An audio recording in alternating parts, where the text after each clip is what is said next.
So I've recently published a couple of videos that might give the impression I don't think that cables matter when it comes to the audiophile hobby, but here's how I really feel. Hey folks, I'm Mark Ryan, this is Super Review, and the truth is that I love customizing cables on my IEMs.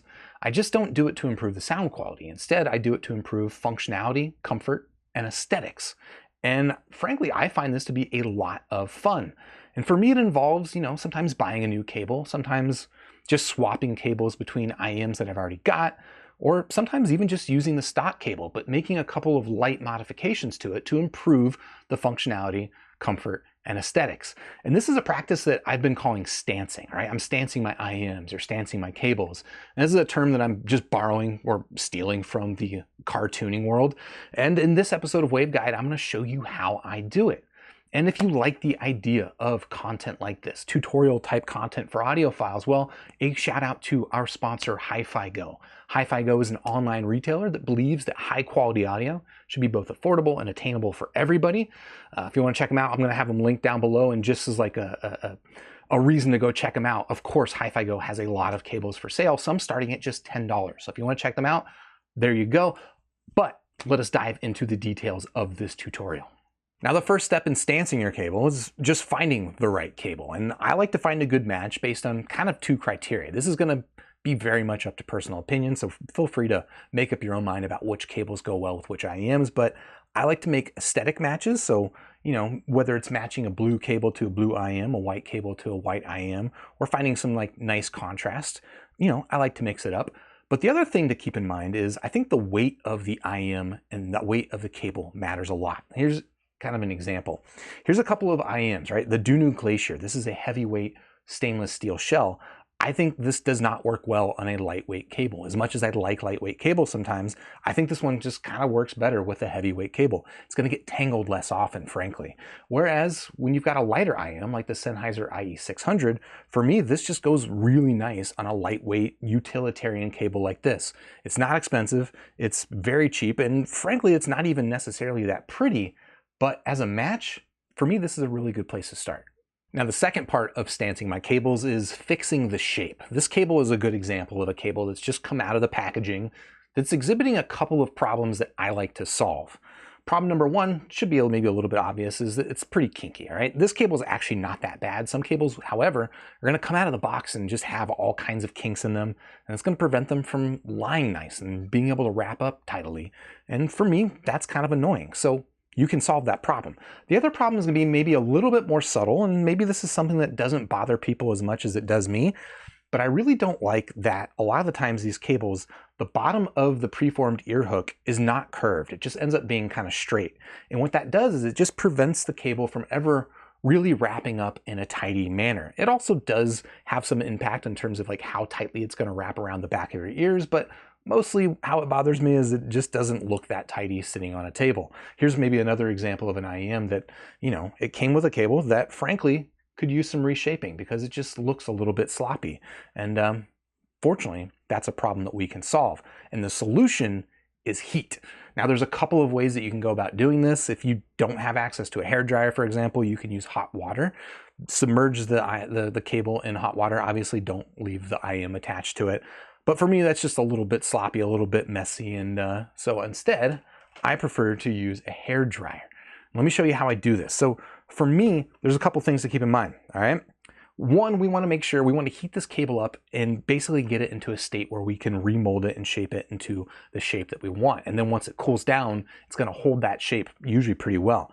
But the other thing is that, well, I don't want to accidentally reshape it in a way that isn't what I'm looking for, and I definitely don't want the left and the right channels to be mismatched, not in terms of audio, but in terms of aesthetics. So what I like to do is I'll use a little bit of tape, and I'll show you how I do this. So I like to use a masking tape because masking tape is not that sticky. It's not going to leave behind a lot of residue, and you just need a little piece of masking tape. You don't need something big, right? We'll make a little strip of masking tape like this, and what I like to do is first just start out with straightening out the cable as best as possible. This is mostly going to be focused here on the top of the cable, and then get these two ear hooks to be aligned. And then what I will do is I will wrap this masking tape around the ends of them to just hold them in place and make sure that whatever we do to one side of this cable in the heating and reshaping process we're also doing to the other side, and that just makes sure that everything ends up staying nice and symmetrical. So now, the next thing I'll do is I will give it a roadie wrap, and if you don't know the roadie wrap, actually, you know what, we're gonna skip the roadie wrap for now. Just give it a nice little coil, and make sure that it's nice and uniform, like so. You want it to be, you know, in roughly the shape that we're going for in its final form. And you can see here, I've got it wrapped up, but we still got that little kinkiness there. But now here's where the heat comes into play. And I apologize if this gets loud. I'll probably just mute the microphone, but here's what it looks like.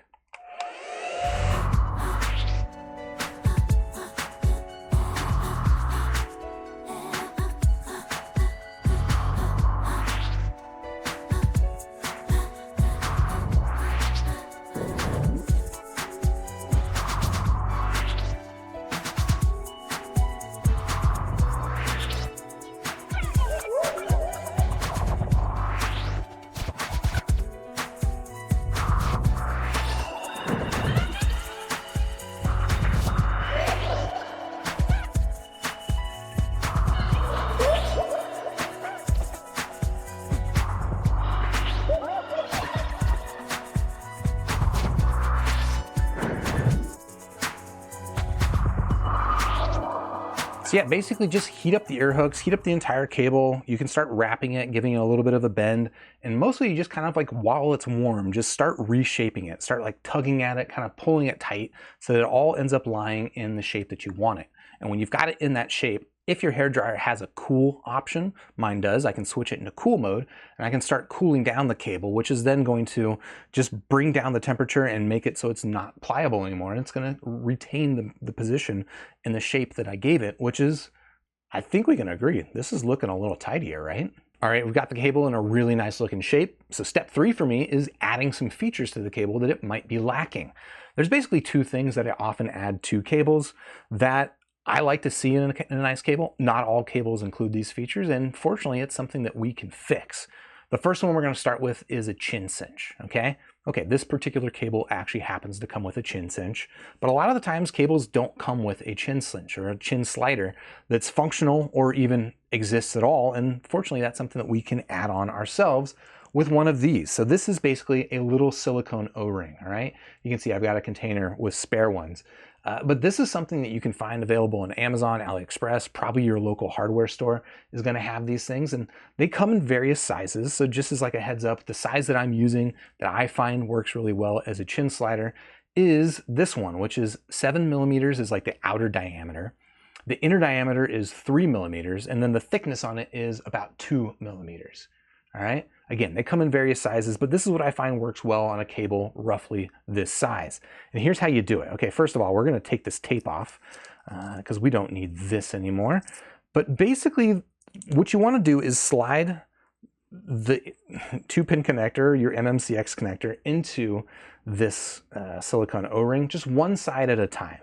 You could try it both sides at a time, but it's probably going to be a pain in the butt. So just do one side, take the other side, slide it in. Sometimes it might take some finagling, or it might take a pair of tweezers or something to make it a little bit easier.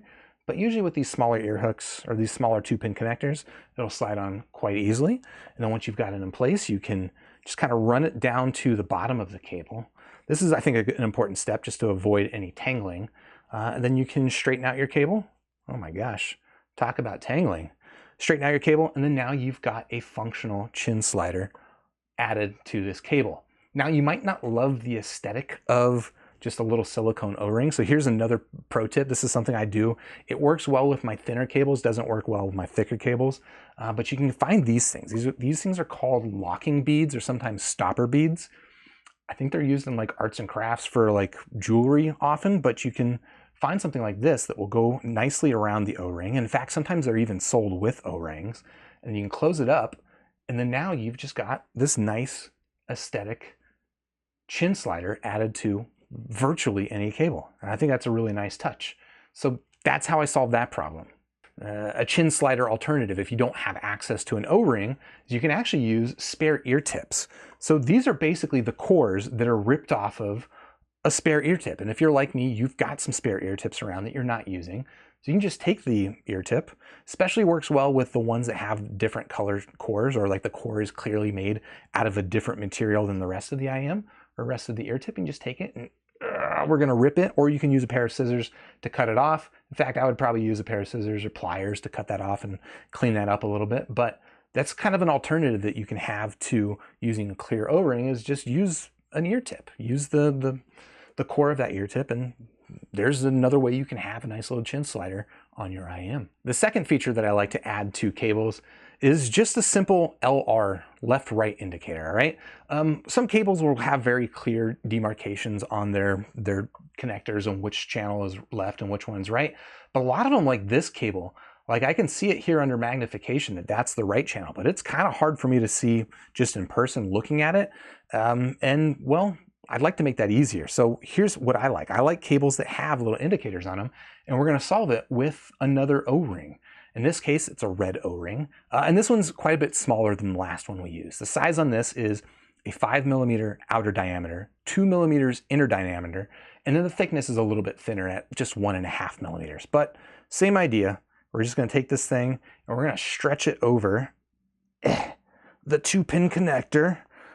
I'm acting as if this is requiring brute force. It's not brute force, it's just fiddly AF. But once you do it once, it's gonna be on there, and then you have yourself a nice little right indicator, so you don't have to struggle to find which channel is left and which one is right. And frankly, these two features combined really just make this one of my ideal cables.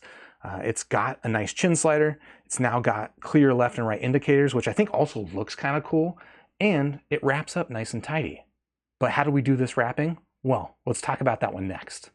Now, the final step for properly stancing your IEM is giving it a good old roadie wrap. And if you're not familiar with this, this is the way that I wrap up all of my IEMs.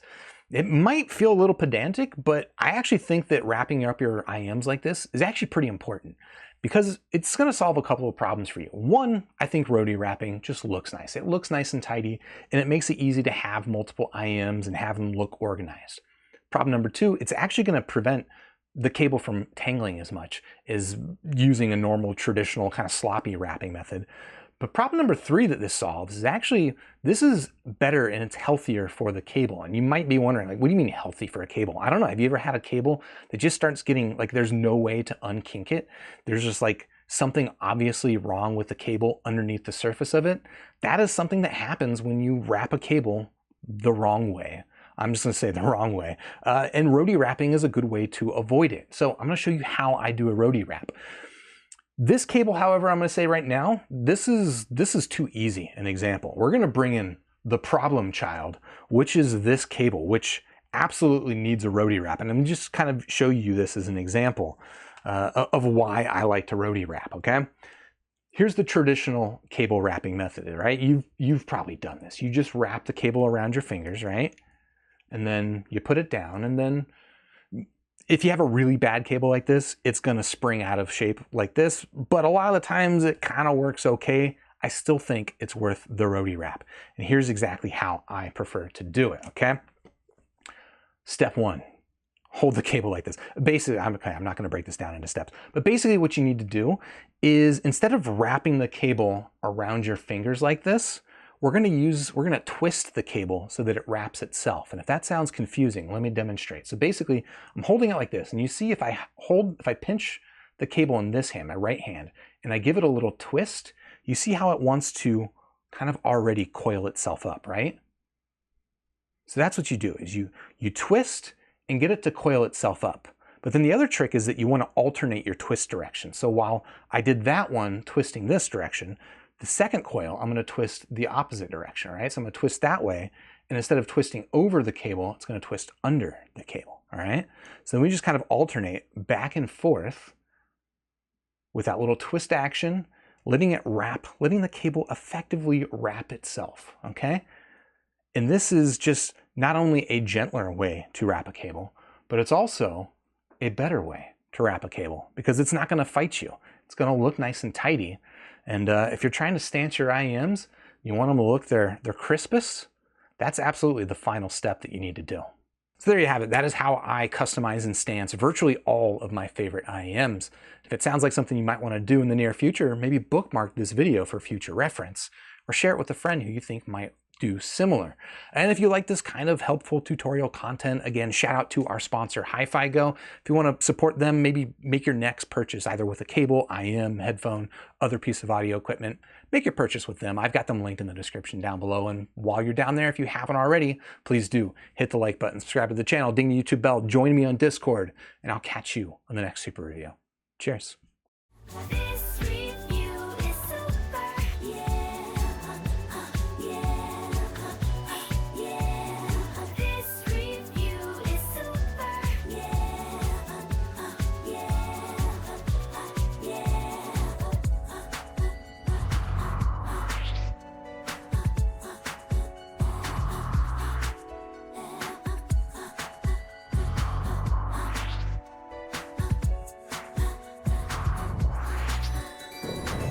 Join with the force of reviews. We now have the tools to brave the misleading world of audio fools. Hey, this review is super, and so are you. Grab your headphones, sniff a graph, and share your thoughts in this pursuit. Let's begin.